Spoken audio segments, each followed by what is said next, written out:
Hottest month of the year here in Alabama. When I say hot, I mean to the point you can't stand it. You know, clothes soaking wet by 9 o'clock with sweat. You can't seem to think. There's no breeze in the sky, nothing going on.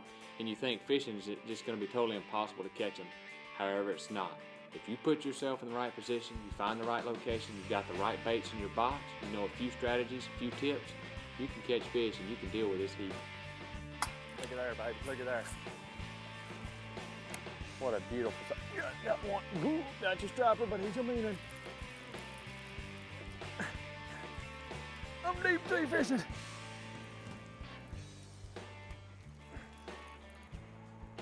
God, he's cutting out, dude. I don't really care what he is.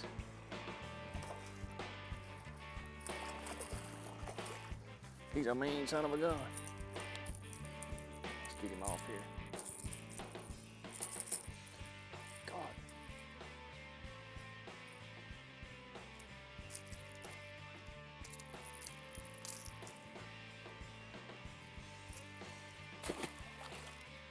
Yeah, that's gonna leave some blood right there.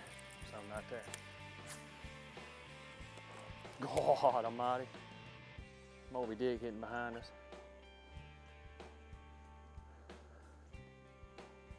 See that and it just hit right there? That'd be a spotted bass. That big water woofer like that, growling at it. Ooh. Another stripe, I don't care at this point. Oh, he's boiling it.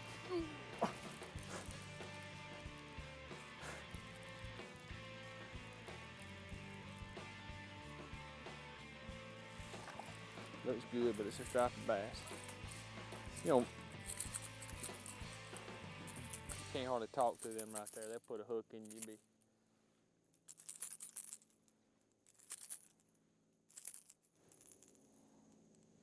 Yes, you messed up then, friends. You know, when you're fishing in the summer like this, we're looking at end of August. Daytime temperatures is extremely high, 95, even up to 100.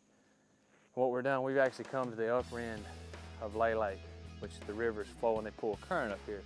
So what makes this so neat is one of the only places you can come in the heat of the summer. I mean, it's like dying hot, it's in August. You can come up here every morning in any river, not just Lay or Logan, anywhere. If you have current on the upper end of the lake where they generate current every night throughout the day, you can come in the morning and catch fish on Topwater because it's just there. It's the nature of the fish. Once they shut the water off at night, to come up and feed on top in the mornings. I mean, I love it. I'll go anywhere and go upstream in the dead of summer and catch them on top over sitting down the lake dragging a Carolina rig or something in 25 foot of water. And you're gonna catch stripes, you're gonna catch hybrids, you're gonna catch spots, largemouth, you're gonna catch a variety, but man, it is action packed. It lasts about 3 or 4 hours every morning. Some mornings are better than others, but what a way to catch them. We're hunting the spots, but I'm taking the stripes right now. These fish are really relating to the current. They stay upstream all summer. People think, well, it's summertime. These fish ought to be out on the ledges. Not all fish go to ledges. Not all fish go migrate downstream. They simply adapt to their environment. Their environment is hard flowing current throughout the day.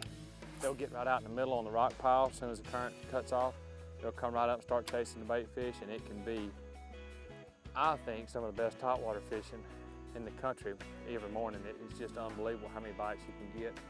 And you know, what's weird is you'll be catching 2 or 3 big stripe and you think, well, it's a stripe, and you'll reel in a 5-pound spot. So it's pretty unique to see those big fish run together like that.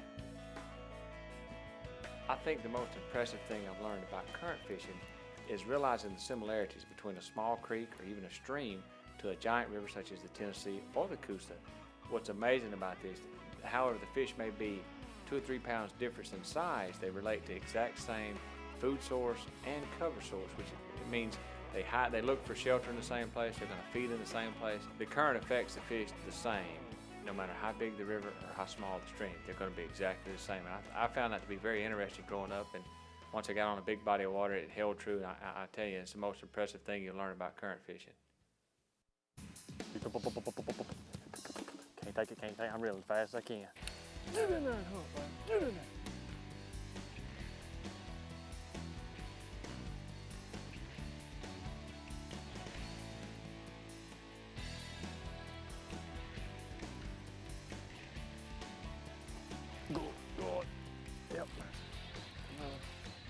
happens once the water settled down. Pulling like a striper there. It is a little stripe. Once that water settled down and fish started coming right back up in schooling, we just throwed in that same spot and caught a largemouth. Now we catch one this size.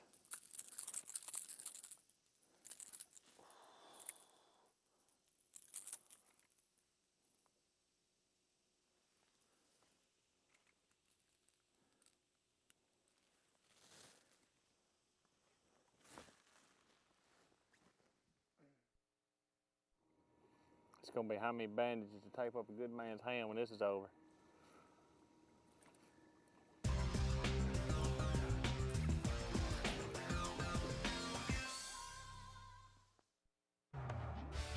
I was really fortunate growing up here in Alabama, learning a lot about fishing natural flowing streams and being able to fish the Coosa River chain and have the opportunity I have. I'm telling you, I learned a lot about bass fishing just by wading the river. Growing up in North Alabama, I was exposed to a lot of great rivers. And as a kid growing up on the Locust Fork River, which is a small river, almost, I'd say 2 casts wide. When, I could stand flat-footed and throw 2 times and be on the other side fishing. It enabled me to get in the river and see these fish firsthand and up close. And I seen as a child how a fish can get around a rock and stay for hours in the current, and that kind of was very intriguing to me, to why a fish would do that, when he had other places to go. And I started on that knowledge growing and trying to learn how to catch them and bait positioning, where to put the bait, how to get the fish to react to it. And it grew from fishing in small rivers such as the Locust Fork River all the way up to fishing the Coosa chain. It really has expanded my knowledge on current fishing, and it is still helping me today as I travel across the country trying to fish for a living.